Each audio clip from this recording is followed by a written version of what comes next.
Tudo tranquilo, pessoal? Ontem, então, eu expliquei para vocês sobre o erro de tipo que recai sobre normas incriminadoras ou sobre normas que são tipos penais, né, propriamente ditos. Hoje, eu quero conversar com vocês sobre o erro de proibição e o erro de tipo permissivo, que é aquele erro de tipo que não recai sobre normas incriminadoras, mas sim sobre normas permissivas, né, as excludentes de licitude. Então, inicialmente, o erro de proibição. Eu tinha falado para vocês, comentado com vocês, que no erro de tipo é aquele erro que recai sobre as circunstâncias fáticas, sobre a realidade que circunda o agente, salvo nos casos lá de erro na execução, né, o aberratio ictus e o aberratio criminis. Mas é bom ficar com essa ideia para diferenciar aqui do erro de proibição. No erro de proibição, o agente ele sabe exatamente a realidade que o circunda. Ele não tem nenhum tipo de erro com relação às circunstâncias fáticas. O erro vai recair sobre a norma. Ele sabe o que está fazendo, mas não sabe que aquele fato é proibido. Então, por exemplo, a pessoa que acredita naquele típico ditado, né, do achado não é roubado. A pessoa acha alguma coisa na rua, não sabe quem é o dono e simplesmente apropria aquela coisa, né, sem saber, desconhecendo a norma de que existe um crime da apropriação de coisa achada, que a pessoa tem que devolver essa coisa para o dono ou entregar para uma autoridade dentro do prazo máximo de 15 dias. É um chamado crime a prazo, né? Só vai se consumar depois do prazo de 15 dias, não tendo ele entregue essa coisa à autoridade. E aqui a solução legal vai ser o quê, então? Se for um erro evitável, vai ser afastada a potencial consciência da ilicitude. E a potencial consciência da ilicitude está onde? Está dentro da culpabilidade. Então, o erro de proibição inevitável, o inevitável, que afasta a potencial consciência da ilicitude, ele é uma excludente de culpabilidade. Então, guardem isso. O erro de proibição inevitável é uma causa excludente de culpabilidade. Se ele for evitável, ele vai haver uma redução de pena só, de 1/6 a 1/3. E assim como eu comentei com vocês lá que existia a possibilidade do delito putativo por erro de tipo, a pessoa lá que atira na outra que já está morta, é um erro com relação à situação fática da realidade, aqui também é possível o delito putativo por erro de proibição.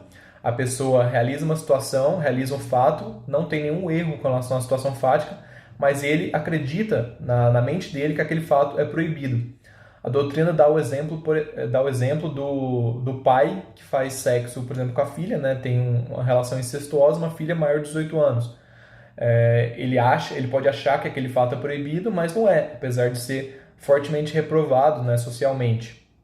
Isso seria um exemplo de um delito putativo por erro de proibição. Uma diferenciação que eu quero fazer também é com relação ao erro de subsunção, que não se confunde com o erro de proibição. No erro de proibição, a pessoa não sabe que está fazendo cometendo um ato ilícito, que está cometendo um crime. No erro de subsunção, ela comete um erro com relação à norma, mas isso não impede que ela saiba que ela está cometendo um crime. É o exemplo da pessoa que pratica um crime de falsificação de documento público, falsificando um cheque, mas essa pessoa não sabe que cheque é equiparado a documento público pela norma. Existia um erro de subsunção aqui do agente, só que esse erro é irrelevante, né, penalmente. Via de regra aqui não vai ter nenhuma consequência penal, não vai ter nenhum tipo de diminuição de pena. Indo então para o erro de tipo permissivo. Eu tinha falado então no outro vídeo os erros de tipo incriminadores, agora os erros de tipo permissivo, que são aqueles erros que recaem sobre situações fáticas, situações da realidade, que funcionam como pressupostos das causas justificantes, das excludentes de ilicitude. Então, esse erro de tipo permissivo ele vai gerar as chamadas discriminantes putativas por erro de tipo. A doutrina até considera as duas como sinônimos, né? Erro de tipo permissivo é igual a discriminante putativa por erro de tipo. Vai gerar a legítima defesa putativa, o estado de necessidade putativo, o estrito cumprimento do dever legal putativo. Então, um exemplo de um policial, um delegado que está investigando uma pessoa muito perigosa e recebe ameaças de morte dessa pessoa e aí, por acaso, encontra essa pessoa na rua e essa pessoa coloca a mão no bolso. O delegado acha que essa pessoa vai sacar uma arma para lhe matar e o delegado saca a sua arma antes e atira nessa pessoa. Depois vamos ver que essa pessoa ia apenas tirar um maço de cigarro do bolso. Esse delegado, ele teve um erro ali com relação à situação fática e agiu em legítima defesa putativa. Ou um outro exemplo, um agente policial que vai cumprir um mandado de prisão e ele acaba prendendo um sósia da pessoa que ele estava procurando, né? Também houve um erro com relação à situação fática. Houve um estrito cumprimento do dever legal putativo. E aqui a solução vai ser no artigo 20, parágrafo 1º. Se for um erro invencível, vai ser isento de pena. E se for um erro vencível, ele vai responder pelo delito na modalidade culposa, se houver o delito na modalidade culposa. E aqui é uma das espécies da chamada culpa imprópria. Então, no erro de tipo permissivo invencível, não, no erro de tipo permissivo vencível, o invencível vai isentar de pena. No erro de tipo permissivo, vencível, ele vai gerar a culpa imprópria. Por que a culpa imprópria? Porque a pessoa agiu dolosamente, quer dizer, aquele delegado que matou aquela pessoa, ele agiu dolosamente, ele queria se defender, ele queria matar aquela pessoa na hora. Mas ele, se considerarmos que foi um erro vencível, dependendo da situação, né, que poderia saber que ele ia sacar um maço de cigarro, sei lá, aí ele vai responder por homicídio culposo, mesmo tendo agido com dolo. Por isso que se chama culpa imprópria, ou culpa por assimilação. Então, caminhando para o erro de proibição. O erro de proibição indireto. Eu falei lá para vocês no começo que o erro de proibição é aquele que recai sobre a norma proibitiva, e o erro de proibição indireto ele vai ser aquele que vai recair sobre normas permissivas. Assim como o erro de tipo permissivo recai sobre normas permissivas, o erro de proibição indireto também recai sobre normas permissivas. Só que lá no erro de tipo, com relação às circunstâncias fáticas da realidade, e aqui no erro de proibição indireto vai recair com relação à norma em si mesmo. A pessoa vai errar com relação à existência ou os limites da causa justificadora.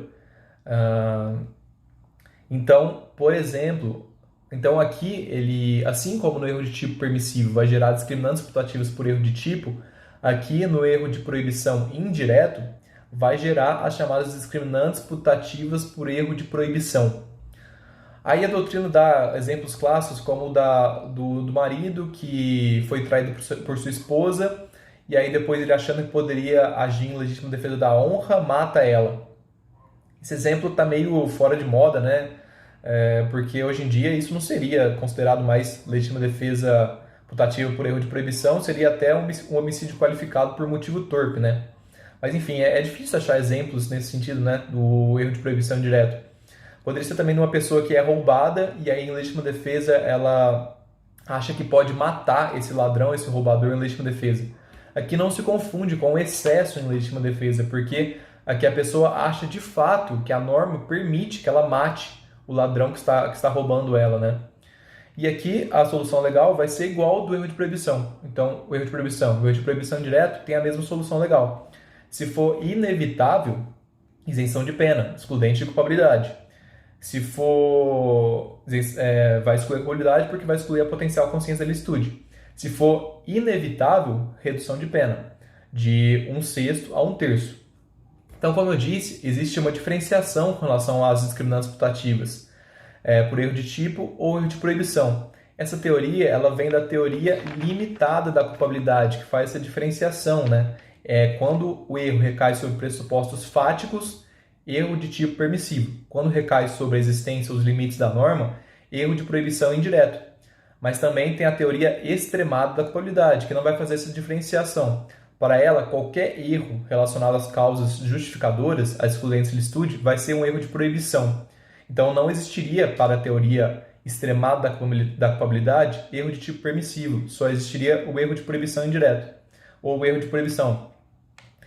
A nosso Código Penal, segundo a doutrina majoritária, adotou a teoria limitada da culpabilidade, né? Então, faz, de fato, essa diferenciação entre o erro de tipo permissivo e o erro de proibição indireto.